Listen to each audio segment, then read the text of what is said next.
Mr. Alden Richards, sabay bakit nga ba naging favorite ang mga naging linya ni Popoy na kaya pala tayo iniiwan ng mga taong mahal natin dahil mayroong bagong darating. Yun ang ating pag-uusapan. At sino-sino nga ba ang mga kasama ni Mr. Alden sa Love Siargao? So yun ang ating topic for today's video. But before that, if you really stuck to me in that line to ni John Lloyd Cruz sa One More Chance. Ang sabi ni Popoy, siguro kaya tayo iniiwan ng mga taong mahal natin kasi may darating na mas okay.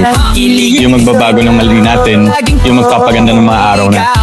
So, naging usap-usapan po ang ilan sa mga naging eksena at ilan sa mga tanong. What's your favorite line from your movies? From your movies Dapat yung movies na to is tumutukoy sa kanyang movie, di ba? Pero ang pinili niya is yung linya ni Popo, yung linya ni John Lloyd Cruz, na kaya pala tayo iniiwan ng mga taong mahal natin kasi merong darating na bago na yun.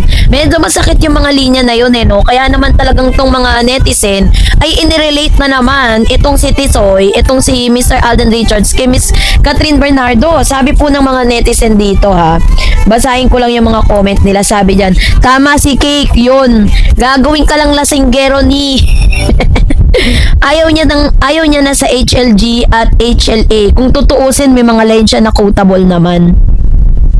Tapos, hindi ibig sabihin hindi niya gusto yung HLA at HLG. Yung quote lang talaga sa movie ni John Lloyd gusto niya kasi mas makahulugan yun para sa kanya. Which is true, diba? Hindi mo naman magugustuhan ng isang bagay or yung quotable quote na yun kung talagang hindi nakaka-relate sa buhay mo. So, which means there are times pala na iniiwan din pala si Alden. Kahit wala tayong nababalitaan na naging jowa ni Alden, nakaranas na rin pala siyang iwan, no? Yun po kasi yung pagkakaunawa ko, So that's true. Story from his life. Everything changed after his mom passed away. And then sabi pa niya dito, sana dumating na ang babae para sa'yo. We love you, Alden Richards. Right. This is actually nice. Cut then forever. Same. Tapos sabi naman ng isa pa, tama. Cut then, the best couple ever. Talaga ba? Sana dumating na, alam mo, the one person di niya kinaya yung nawala siya sa eksena. Nalaman ko, nagpakasal siya na. Ang sakit. Kaya yun joke. Cut then forever. Alden Richards. Yes, that's tayong dalawa yan, my love. Kasi tayo para sa isa't isa. So ganito naging emotional yung mga netizen matapos po nilang mapanood ang bidyong ito ni Mr. Alden Richards. Sa parang sinasabi nila na nakarelate si Alden Richards nang iniwan siya ng mga taong mahal niya, 'di ba? Hindi natin alam kung naging karelasyon man niya ba 'yon o yung mga taong naging bahagi ng buhay niya, 'di ba? Kasi nung nawala po yung mami niya, nagkaroon siya ng bagong mami sa katauhan ni Miss Sharon Cuneta. Nagkaroon sila ng movie at mula noon tinawag niya ng mama, si Mama Sharon, 'di ba? So, kaya naman pwede rin gano'n, 'di ba? Hindi naman natin pwedeng ikumpirma na mayroong taong nang iwan kay Alden or nakarelasyon niya na iniwan siya. So, yun yung yun yung pinaka-question doon.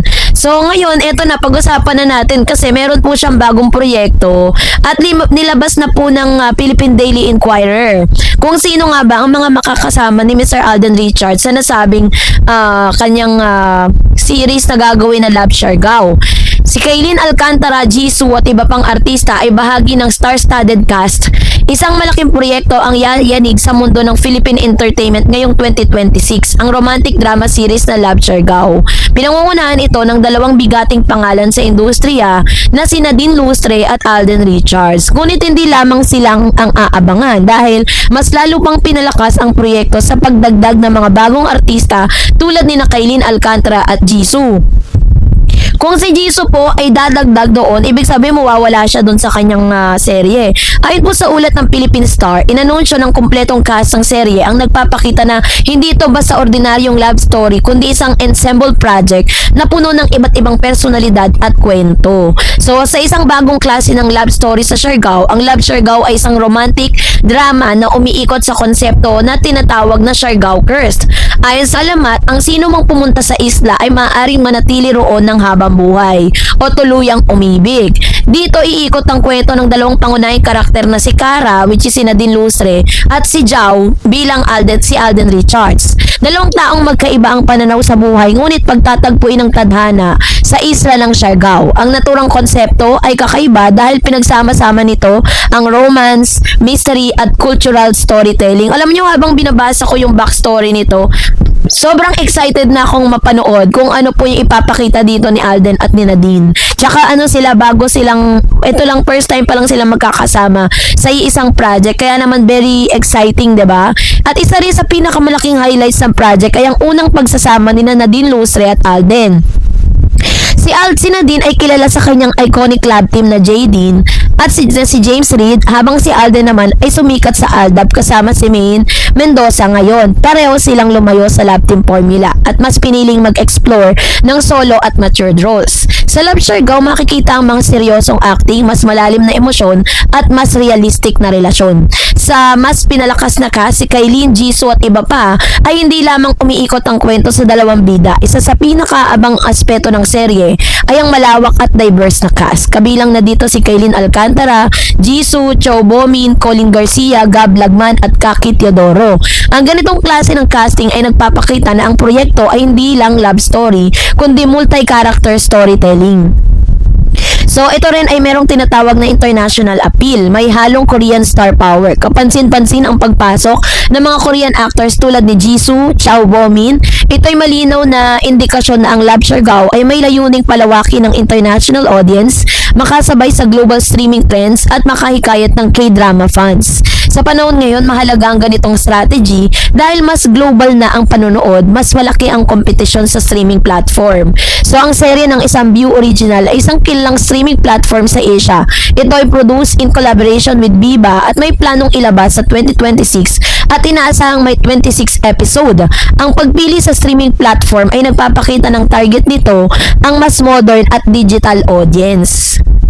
So, ito po ay napakalaking project nito na masasabing big deal ang Love Siargao. Meron siyang unconventional pairing, may ensemble cast, yung location niya based sa storytelling, at yung international collaboration. So, yung papel ni Kailin dito, isa siya sa pinag-uusapan.